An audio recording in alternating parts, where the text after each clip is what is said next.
하루는 가르치실 때 갈릴리 각 마을과 유대와 예루살렘에서 온 바리새인과 율법 교사들이 앉았는데 병을 고치는 주의 능력이 예수와 함께 하더라.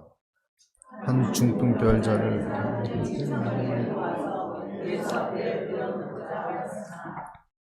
무리 때문에 메고 들어갈 길을 얻지 못한지라. 지붕에 올라가 기와를 벗기고 병자를 침상째 무리 가운데로 예수 앞에 달아내리니 예수께서 그들의 믿음을 보시고 죄사함을 받았느니.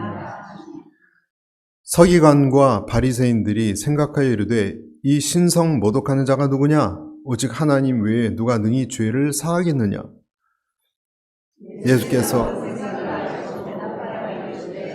내 마음에 무슨 생각을 내 죄 사함을 받았느니라 하는 말과 일어나 걸어가라 하는 말이 어느 것이 쉽겠느냐? 그러나 인자가 땅에서 죄를 사하는 권세가 있는 줄 너희로 중병자에게 말씀하시되 네 침상을 가지고 집으로 가라 하시고 그 사람이 그들 앞에서 곧 일어나 그 누웠던 것을 가지고 하나님께 영광을 돌리며 자기 집으로 돌아가니 모든 사람이 놀라 하나님께 영광을 돌리며 집이 두려워하여 이르되 오늘 우리가 놀라운 일을 보았다 하니라. 아멘. 자리에 앉으시겠습니다. 오늘 두려워해서 놀라운 일을 사람들이 보았다. 우리가 아마 그 자리에 있었으면 우리도 두려웠을 거예요. 이런 일이 일어나면 여러분 두렵습니다.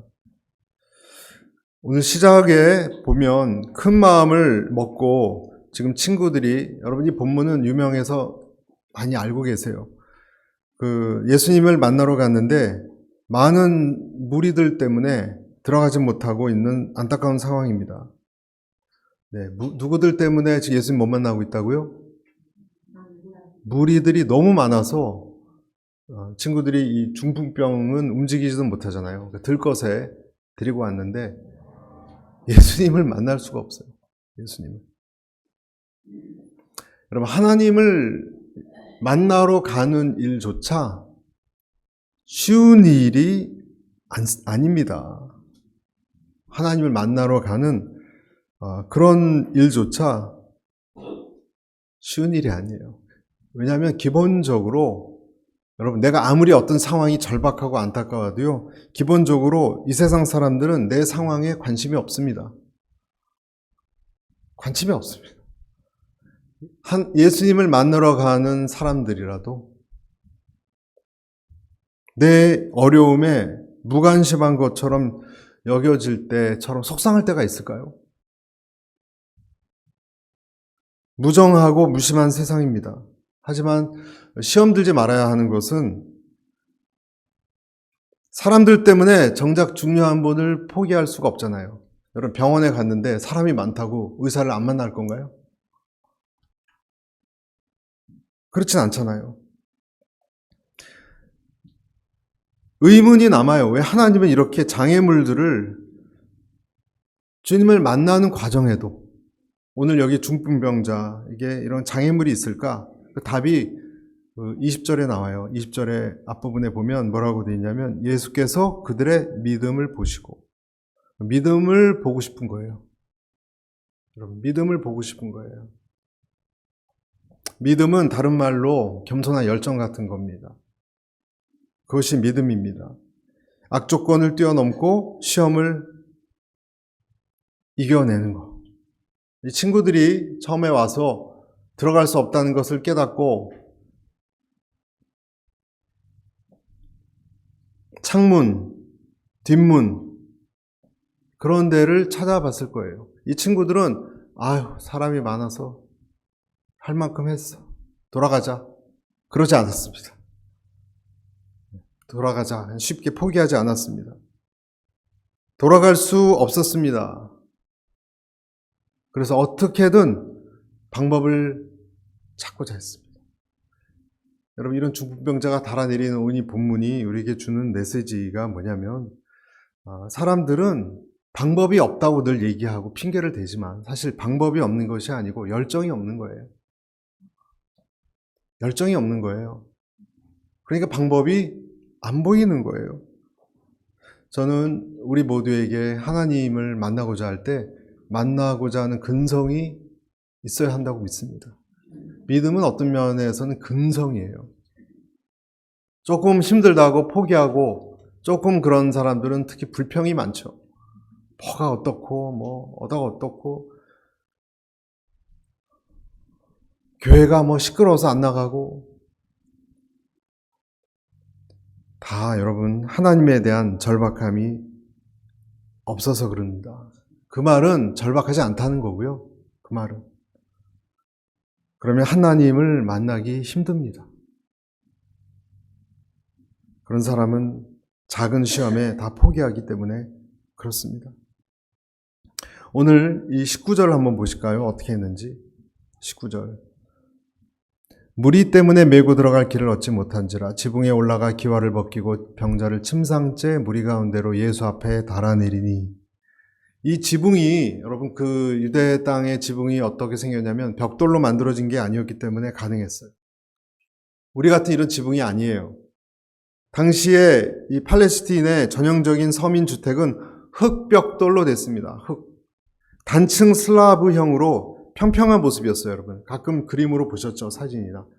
그런 모습이었고, 지붕은 나무로 들보를 놓고 집과 흙으로 이렇게 덮기도 했습니다. 그래서 오늘 이 중풍병자를 지붕 위로 이제 데리고 올라온 사람들은 어떻게 했느냐? 지붕 위를 덮고 있는 흙 해치고, 지푸라기 해치고, 석회, 판자, 기와 이런 걸 다 뜯어냈을 거예요, 여러분. 한번 상상력을 동원해 보세요. 그리고 들보, 빔 같은 게 있을 거 아니에요, 여러분. 빔 같은 거에 넓은 데를 찾아서 그걸 구멍을 만들어서 그 안으로 환자를 뒤뚱뒤뚱 달아내렸을 거예요. 여러분, 그 안에 누가 있었죠? 빽빽한 사람들이 모여 있었어요. 그런데 여러분, 위에서 구멍을 내면 어떻게 되겠습니까? 아무리 위로 그 부스러기 조각을 치운다고 한들 아래쪽으로 먼지와 흙들이 쏟아져 내렸을 것입니다. 여러분, 한번 상상이 갑니까? 그때 여러분 아래에 있던 사람들 얼굴 표정이 어땠을까요? 기분이 좋았겠습니까? 이게 뭐야 하면서 그냥 어떤 미친놈들이야 그러면서 난리가 났을 거예요, 여러분. 표정이 험악해졌을 거예요. 분위기도 아주 팽팽하게 긴장됐을 거예요. 그때 거기를 달아져서 내려오는 그 들것에 환자를 한번 여러분 상상해 보십시오. 생각해 보십시오. 얼마나 가관일까?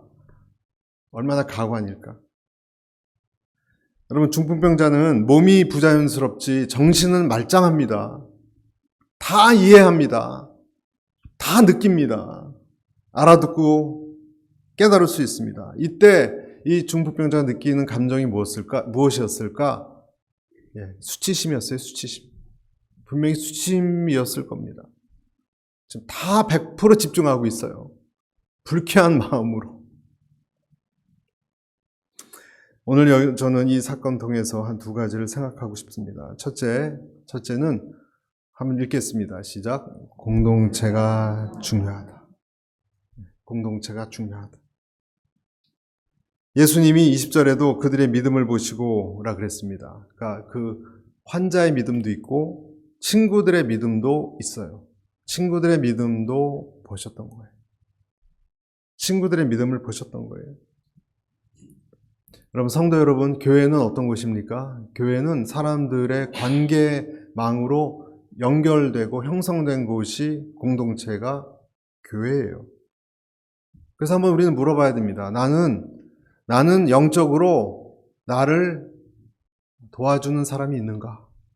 내가 움직일 수 없을 때, 내가 중풍병자처럼 아무것도 할 수 없을 때 나를 찾아오고 걱정해주는 사람이 있습니까, 여러분? 그게 교회인데? 여러분에게 그런 친구가 있습니까? 이렇게 믿음으로 이 어려운 일까지 할 수 있는 사람이 있습니까? 한 사람이라도. 한 사람이라도 있으면 여러분은 축복된 사람이에요. 아멘. 내가 얼마나 무엇을 가졌느냐가 축복된 사람이 아니고요. 내 영혼을 불쌍히 여기고 안타까이 여기는 한 사람이 있느냐예요. 그 한 사람이 없다면 여러분 안타깝습니다. 외로운 사람이에요, 여러분은. 그 사람.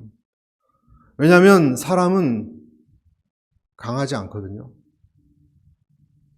강하지 않습니다. 여러분이 다 동떨어져서 아무것도 못할 때, 교회도 못 나올 때 여러분에게 전화해주고 찾아올 수 있는 그런 사람이 있습니까?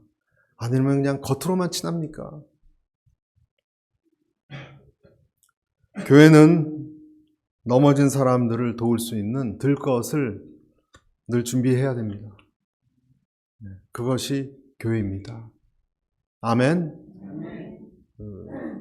저희 교회가 점점 이렇게 사랑이 많아지는 것 같아요. 저는 이 방학이지만 방학이니까 이제 뭐 순모임을 안 하니까 오늘도 이제 식사를 다른 사람들하고 할 거거든요. 이거 뽑기 해서. 그러니까 잘 인사도 안 하고 그러지 말고 한번 저를 따라서 괜히 전화하는 사람이 되자.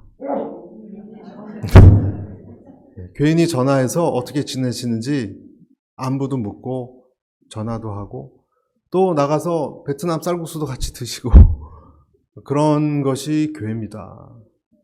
아멘. 뭐 이렇게 춥고 외로운 타지에서 여러분 그런 거라도 있어야 살지. 안 외로워요, 여러분? 네? 외롭죠? 지금 다 말하고 싶어서요. 외로워요. 그런데 누가 나를 찾아올까 그러지 마시고 여러분이 찾아가세요. 다 수줍어해요, 여러분. 다. 안 수줍은 사람 있어요?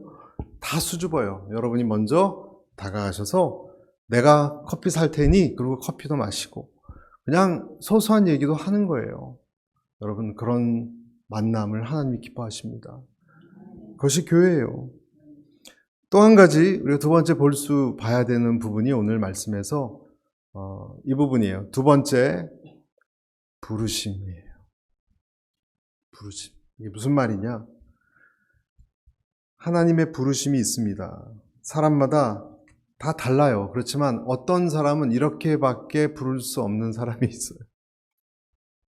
이 모양으로 부를 수밖에 없는 사람이 있어요. 예수님이 오늘 이 환자가 달아져 내려올 때 아마 그의 영혼에게 이렇게 외치고 싶었을 거예요. 내가 너를 여기까지 오게 하기 위해서 이 방법밖에 없었다. 무슨 말씀인지 아시겠죠? 이 사람은 아마도 한때는 부족한 것이 없는 사람이었을 것입니다. 원하는 대로 가고 맛있는 거 사 먹고 하고 싶은 일을 하고 하나님이 별로 필요치 않은 스스로 왕 같은 존재로 살아가는 사람이었을 것입니다. 그런데 어느 날 쓰러진 것입니다. 중풍은 뇌출혈이라고도 하는데 온몸이 움직일 수 없는 질병이에요. 말하는 것이나 걷는 것 모든 것을 힘들어하고 이제는 아기처럼 됐습니다. 이렇게 똑똑하고 강해 보였던 사람이 갑자기 아기가 됐습니다. 말도 못하는 바보 같아져 버렸습니다. 여러분 이것이 오늘 우리에게 주는 메시지가 있지 않습니까? 우리는요 누구나 멋진 모습으로 주님을 만나고 싶어 합니다. 넥타이 매고 머리하고 교양 있게 예수님 만나고 싶어 합니다. 내 발로 걸어서. 하지만 어떤 경우는 그렇지 않습니다. 어떤 경우는 다른 식으로 하나님이 부르십니다. 제가 옛날에 방문했던 어떤 큰 병원에서 본 남성분은 이 대학병원 중환자실에 누워 계셨어요. 몰골이 이루 정말 말할 수가 없었습니다. 아직도 기억이 납니다. 중환자실에서도 특수분리실이라고 있는데 온몸에 바늘을 꽂고 혈관에 관을 꽂고 무슨 우주인 같았어요. 우주인. 이렇게 뭐가 많이 관이 달려있어요. 옆에 계신 어르신 한 분이 이렇게 말씀해 주셨어요. 이분이 한때 정계의 거물 중 한 사람이었다고. 저는 그때 이분이 누군지 몰랐죠. 이분에게 제가 병실에서 약식으로 세례를 집례하고 컵 같은 데에다 그냥 물 담아서 세례를 베풀었거든요. 믿음을 고백하겠냐고 했을 때 처량하게 저를 바라보면서 고개를 끄덕끄덕 했던 분입니다. 당뇨를 알아서 바지단 아래로 절단한 다리가 없어요. 바지가 펄렁펄렁했던 모습이 기억납니다. 이야기를 들어보니까 무슨 큰 배신, 마음의 상처를 겪어서 지금까지 화를 참고 살아왔대요. 화를. 그러다 이 병에 뇌출혈이 걸려서 온몸이 움직이지 못하는 상태로 누워있는 거예요. 이분은 아마도 큰 일을 이룰 만한 능력도 많으신 분이었을 것입니다. 하지만 이제야 주님을 만나는 거예요. 그래서 그 아들이 있었는데 아들이 그런 말을 해요. 이제 아버지가 이제야 구원을 받는다고. 어느 드라마에서 말기암 선고를 받은 중년 부인이 술 한잔 하면서 자기 친구에게 이렇게 말하는 대사가 나옵니다. 친구가 이렇게 물어요. 그 환자에게. 처음 의사가 네가 말기암이라는 걸 얘기할 때 기분이 어땠니? 그랬더니 이 사람이 역 같았지. 그동안 바득바득 악을 쓰고 살아온 내 인생이 다 역 같았지. 네, 억울하다는 얘기예요, 여러분. 억울하다는 얘기예요. 사실 대부분 우리 인생은 어느 순간 갑자기 내려와야 되는 시점이 오면 지금까지 난 감사합니다, 만족합니다 하는 사람 거의 없습니다. 다 속상하고 억울하고 갑자기 왜 나한테 아깝고 역같고 그러는 것입니다. 하나님이 없는 세상은 언제나 그렇습니다. 여러분, 이 높은 천장에서 달려 내려오는 이 정체불명의 환자는 누구였을까? 누구였을까? 하나님의 잃어버린 어린 양이죠. 이제야 엄마의 품에 안기는 것입니다. 그 엄마는 누구죠? 하나님이에요. 다 멋지게 나오고 싶어 해요, 사람들. 그렇지만 여러분, 야곱을 보세요. 야곱은 에서를 피해서 황급히 도망가다가 길거리에서 선잠을 자고 있을 때 주님을 만났습니다. 모세는 어떻습니까? 40년을 광야에서 형편없이 살다가 떨기나무, 자기 모습이 떨기나무 같은 몰골로 주님을 만났던 것이 모세입니다. 우리는 다 멋지게 나오고 싶어 합니다. 하지만 가늠하다가 현장에서 붙들렸던 여인은 머리채를 끌려서 바닥에 내동정이 쳐진 상황, 그때 주님 만났습니다. 여러분, 우리는 다 아름답게 만나고 싶어 합니다. 그렇지만 3번 주님 부인했던 베드로, 배신자라고 고개도 들지 못했던 그 베드로가 주님을 다시 만났습니다. 주님은 그렇게 말씀하시는 거예요. 멋지지 않아도 괜찮다. 멋 없어도 괜찮다. 못난이처럼 그냥 나와도 괜찮다. 여러분, 아무런 힘이 나한테 없을 때, 그때 주님이 나를 움직일 때입니다. 내가 가고 싶은 곳을 가지 못하고 할 수 있는 것을 하지 못할 때를 기다려 하나님은 그의 인생을 하나님께로 잘 인도하십니다. 한번 여러분, 우리 스스로를 돌아보십시오. 내가 종이처럼 얇아져 있고 작아져 있을 때 그때 주님이 역사하지 않았습니까, 여러분? 개울가에 이렇게 개울가 보면 나뭇잎 같은 게 막 둥둥 떠서 오는 게 보이는데 그렇게 연약하게 물속에 쏙 들어갈 수도 있는, 그렇게 불안할 때, 무능할 때, 그때 하나님이 우리를 만나지 않았습니까? 아무것도 할 수 없을 때 그때 하나님이 우리를 인도하신다는 것을 믿으십시오. 노아의 방주에는요, 노가 없었어요. 노아의 방주는 할 수 있는 게 모터도 없었고 아무것도 없었어요. 그냥 가만히 있는 거예요. 하나님이 그 노아의 방주를 그때 인도하셨어요. 갈대 상자 인도하듯이. 20절을 보십시오, 여러분. 20절을 다시 한번 우리 소리내서 읽어보도록 하겠습니다. 시작. 예수께서 그들의 믿음을 보시고 이르시되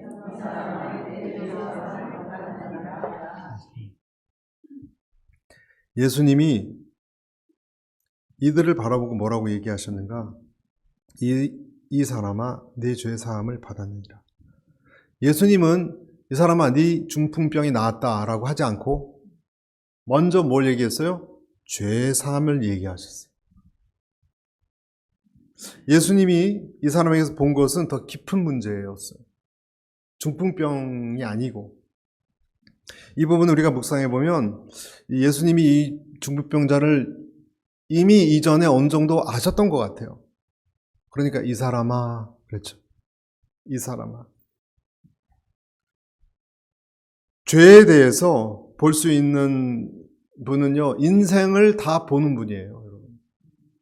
그래서 이 남자를 어느 정도 알았다고 할 수 있습니다. 여러분, 하나님께서는 우리를 보실 때 우리 죄의 이력을 보시고 우리의 인생을 동시에 보십니다. 아마 이 사람 우리가 모르는 어떤 스토리가 있을지 몰라요. 그래서 이 사람아 그랬죠. 그래서 이 순간만큼은 이 환자와 예수님 둘만의 시간이에요. 달아져 내려올 때 어떤 마음이었을까? 여러분, 하나님과 여러분만이 가지고 있는 이야기가 있죠. 하나님과 나만 알고 있는 이야기가 있습니다. 이 앞뒤 문맥을 유추해 보면 이 사람은 일생의 어느 부분에 삶이 어긋났고 그래서 그 어긋난 삶의 결과가 오늘 이렇게 나왔는지 모릅니다. 그러니까 죄를 얘기하신 거죠. 예수님이. 보통 우리는 주님께 나올 때 뭘 가지고 나오냐면 예수님, 저는 중풍병이 중요한 거지 죄가 아니에요 라고 얘기해요. 중풍병 낫게 해주세요. 그런데 예수님은 죄를 먼저 얘기하셨어요. 그것이 뿌리기 때문에. 여러분, 은밀한 부분을 얘기하고 싶으신 것입니다. 우리는 다르게 주장할지 몰라도 겉으로만 살아가기 때문에 우리는 가끔 내가 겉만 신경을 쓰지 속에 있는 것은 외면하지만 하나님은 내가 잊어버린 그것을 건드리고 싶어 하십니다. 왜 이런 식으로 밖에 나오지 못했을까? 묵상을 해보면 하나님은 이 사람이 자기의 진짜 문제를 대면하고 생각해보는 환경을 만들어 주시는 거예요. 여러분, 이 환자에게 예수님이 주신 첫 말씀은 이 사람아, 네 죄가 사해졌다 그랬습니다. 다 해결되었다. 저는 이제 이 부분 묵상하면서 좀 궁금했습니다. 아니, 이렇게 쉽게 아무 말도 안 했는데 어떻게 죄를 용서해 주시나? 그렇죠? 미스테리예요. 저는 궁금합니다. 무엇을 보셨길래 이 환자에게서 무엇을 보셨길래 네 죄가 사해졌다. 어쩌면 여기 나와 있지 않지만 어쩌면 이 환자는 이미 예수님 앞에서 모든 것을 돌이키고 용서를 구하고 있었는지 몰라요. 용서를. 그 중심을 예수님 절대로 놓치지 않으십니다. 여러분, 때로 우리가 말을 안 해도 주님은 우리를 투명하게 보고 계세요. 주님은 이미 용서하셨어요. 아세요. 다른 사람은 못 봐요. 그래서 용납하셨어요. 할렐루야. 전 보이지 않는 곳에서 주님에게 인정받는 여러분이 우리가 되시길 축복합니다. 사람들은 내 겉을 보지만 나를 보는 분이, 아는 분이 계세요. 그리고 그것이 주님께 합해졌을 때, 주님과 화합이 됐을 때 그때 사함이 이루어집니다. 보이지 않는 영역에서 이루어지는 거예요. 그래서 여러분, 역대하 7장 14절에 이런 말씀이 있죠. 내 이름으로 불리는 내 백성들이 악한 길에서 돌이켜 스스로 낮아져 기도하고 내 얼굴을 구하면 내가 하늘에서 듣고 그들의 죄를 용서하며 그 땅을 고칠지라. 죄의 용서가 있고 땅 고치는 것이 그 다음에 나오죠. 여러분, 예수 그리스도의 피의 능력이 비처럼 우리 가운데 임하시기를 축복합니다. 주님 말씀하세요. 안심하라. 내 죄가 사해졌느니라. 뿌리까지 도달해야 돼요, 여러분. 주님과 관계가 다시 연결돼요. 맞닿아야 돼요. 끊어진 다리가 다시 붙어야 돼요. 그러면 그 뿌리 때문에 새 생명이 시작되는 것입니다. 여러분의 가정과 여러분의 삶에, 여러분 자녀에게 다시 그 뿌리가 살아나기를 축복합니다. 증상은요, 증상으로 해결되는 것이 아니죠. 여러분, 증상은 다시 몰려옵니다. 하늘에서 풀려야 땅에서도 풀리는 것입니다. 사람들은 당연히 이해하지 못했죠. 21절 서기관과 바리새인들이 생각하여 이르되 이 신성 모독하는 자가 누구냐? 오직 하나님 외에 누가 능히 죄를 사하겠느냐? 당연히 지금 예수님과 이 환자, 들것에 내려온 환자 사이에 오고 간, 또 오고 왔던 그것을 모르죠. 여러분, 이 세상 사람들은 내가 속에서 어떤 변화가 있는지 눈치채지 못합니다. 알지 못합니다. 그러니까 22절 계속 보실까요? 22절 예수께서 그 생각을, 그러니까 바리새인들 생각이에요. 아시고 대답하여 이르시되 너희 마음에 무슨 생각을 하느냐. 23절 같이 읽어보겠습니다. 시작. 내 죄 사함을 받았느니라 하는 말과 일어나 걸어가라 하는 말이 어느 것이 쉽겠느냐. 둘 중에서 뭐가 쉽겠느냐? 예수님의 질문이에요. 병이라는 것은 치료하면 그것이 능력이 겉으로 드러나 확실히 증명이 되지만 죄 용서하는 것은 여러분 그렇게 증명될 수 있는 게 아니잖아요. 그래서 죄 사함에 대해서 이 사람들은 예수님을 의심의 눈초리로 봤다는 거예요. 의심의 눈초리로. 하지만 여러분, 죄 사할 수 있는 능력은 오직 하나님께만 속한 것입니다. 그것은 하나님의 영역입니다. 제자들도 안전뱅이도 고치고 귀신도 쫓아냈지만 여러분, 예수님의 제자들도 죄 사함은 못했습니다. 그건 그들이 할 수 있는 것이 아닙니다. 율법학자들은 이것을 인정할 수가 없었어요. 여러분, 인기 있는 일, 드러난 기적 이런 것이 아니라 영적인 일은 오해받기가 쉬워요. 잘 인정을 안 해줍니다. 어려운 일입니다. 고린도전서 1장 23, 24절에 우리는 십자가에 못 박힌 그리스도를 전하니 유대인에게는 거리끼는 것이요 이방인에게는 미련한 것이로되 오직 부르심을 받은 자들에게는 유대인이나 헬란이나 그리스도는 하나님의 능력이요 하나님이 지혜니라. 여러분, 이 세상의 다른 종교에서도 병 치유되는 것이 일어나는가? 일어납니까? 일어납니다. 사도행전에도 보면 이방 마술사들이 몸에 병든 사람 낫게도 했습니다. 시골에도 가도 여러분 무당들이 구슬나고 칼춤을 추고 병 낫기도 합니다. 무슬림도 병 낫고 힌두교도 병 낫는 이적이 일어납니다. 하지만 병 치유되는 것과 죄 사함은 전혀 다른 것입니다. 전혀 다른 것입니다. 죄는 다른 것입니다. 이것은 금방 이해되는 것도 아니고 가시적으로 눈에 보이듯이 나타나는 것도 아닙니다. 그런데 이것은 하나님만 할 수 있는 것입니다. 그래서 하나님을 믿고 따르는 길은 금방 겉으로 표현하거나 사람들을 혹하게 하는 기적이 없을 수도 있어요. 더 중요한 것은 병 치유되고 뒤로 넘어지고 이런 현상보다 그 죄가 용서받고 영혼이 구원받은 것입니다. 여러분, 멕시코에서 그런 일들이 잘 일어날 수 있기를 기도해 주시길 바랍니다. 병은 또 찾아오고요.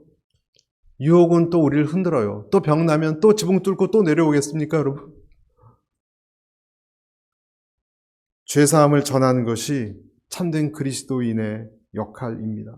그래서 마태복음 11장 7절 8절에 너희가 그들이 떠나며 예수께서 우리에게 요한에게 대하여 말씀하시되 너희가 무엇을 보려고 광야에 나갔더냐? 바람에 흔들리는 갈대냐? 그러면 너희가 무엇을 보려고 나갔더냐? 부드러운 옷 입은 사람이냐? 부드러운 옷을 입은 사람은 왕궁에 있느니라. 화려하고 안락한 삶을 위해서 광야에 나갔더냐? 너희가 본 것은 광야의 소리 세례 요한이다. 여러분 이 말씀이 되게 좀 수수께끼 같고 어려운 것처럼 느껴지는데 이런 말입니다. 여러분 영적인 일은 쉬운 일이 아니라는 거예요. 쉬운 일이 아니라는 거예요. 누가 외로운 길을 걸어가고 싶습니까, 여러분? 누가 여러분 빵에 크림을 먹고 싶지 않겠습니까? 선교사님들의 고생을 여러분 누가 그렇게 알아줍니까? 우리도 가끔 생각나면 생각나죠. 힘들게 음지에서 사역하는 크리스찬들 보상도 받지 못하고 일하는 경우가 훨씬 많습니다. 하지만 우리는 이것이 영적인 일은 그렇다는 것을 받아들여야 됩니다. 그리고 그것은 예수님이 귀히 여기신 일입니다. 어떤 시골 교회는요, 한국에도 젊은이들 최선을 다해서 밥 사주고 재워주고 문제아들 사람 만들어 놓으면 전부 대도시로 가요. 그렇죠? 그래도 그 목사님은 그 일을 계속하는 거예요. 은퇴하실 때까지. 영적인 변화는 금방 눈에 띄게 보이는 것도 아닙니다. 은밀히 내 속에서 일어나는 일입니다. 사람들은 대수롭게 여기지 않고 무시해버릴 수 있는 것, 그러나 그것이 가장 근본적인 일이거든요. 그래서 주님이 곧바로 이렇게 명하셨어요. 24, 25절. 그러나 인자가 땅에서 죄를 사하는 권세가 있는 줄을 너희로 알게 하리라 하시고 중풍병자에게 말씀하시되 내가 네게 이르노니 일어나 네 침상을 가지고 집으로 가라 하심에 25절 같이 읽습니다. 그 사람이 그들 앞에서 곧 일어나 그 누웠던 것을 가지고 하나님께 영광을 돌리며 자기 집으로 돌아가니 마음의 병, 죄가 낫고 죄 사함을 인정받은 다음에 중풍병의 권세가 어떻게 됐어요? 물러갔어요. 그러니까 이 중풍병은 원인이 죄였다는 것이 드러났어요. 여기서 드러났어요. 이제 자연스럽게 원류가 풀리면 하류가 풀리는 것입니다. 율법학자들과 많은 관중들이 보는 데서 예수님이 이 기적을 일어나는 것을 보였거든요. 사람들은 기적과 치유만 막 대단하다고 여길지 몰라도 예수님이 오늘 주시는 결론적 메시지는 명확한 거예요. 여러분 그 메시지가 명확한 거예요. 뭐예요? 깊은 곳을 주목하라. 깊은 죄에 대해서 너는 죄 사함을 받으라. 예수님의 메시지예요. 이 말씀에 찔리지 않는 사람이 있었을까 당시에? 많은 사람들이 찔렸을 것입니다. 그리고 오늘 이 누웠던 것을 가지고 돌아간 사람을 경외감을 가지고 바라봤을 것입니다. 오늘 그래서 여러분께 저는 세 가지 요약해서 말씀드립니다. 첫째, 공동체 중요합니다. 공동체가 중요합니다. 두 번째, 아름답게 부를 때 주님께 깊이 나아가서 주님께 나오시기를 바랍니다. 주님께 부르심을 받을 때 나아가시길 바랍니다. 그리고 세 번째 중요한 것은 죄사함이에요. 죄사함으로 우리가 자리를 들고 회복되고 내 삶에 근본적인 변화를 일으켜 앞으로 나아가는 우리 모두가 되시기를 축복합니다. 같이 기도하겠습니다.